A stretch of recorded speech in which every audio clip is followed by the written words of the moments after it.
SSC સીએચએસએલમાં પૂછાયેલો પ્રશ્ન અને વારે ઘડીએ રિપીટ થતો પ્રશ્ન છે.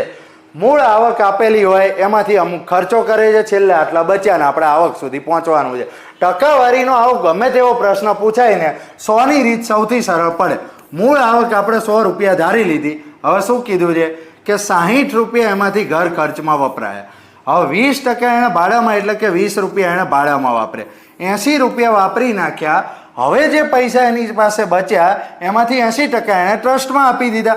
20 રૂપિયા બચ્યા એમાંથી 80% એટલે કે 16 રૂપિયા ટ્રસ્ટમાં આપ્યા. તો હવે એની પાસે કેટલા રૂપિયા બચવા જોઈએ? 4 રૂપિયા. અહીંયા કેટલી કિંમત આપી છે 4ની? 20,000 રૂપિયા બચત આપી છે. તો જ્યારે એની પાસે 4 રૂપિયા બચ્યા હતા ત્યારે એની કિંમત અહીંયા કેટલી થાય છે? 20,000 રૂપિયા થાય છે. તો મૂળ આવક કેટલી છે?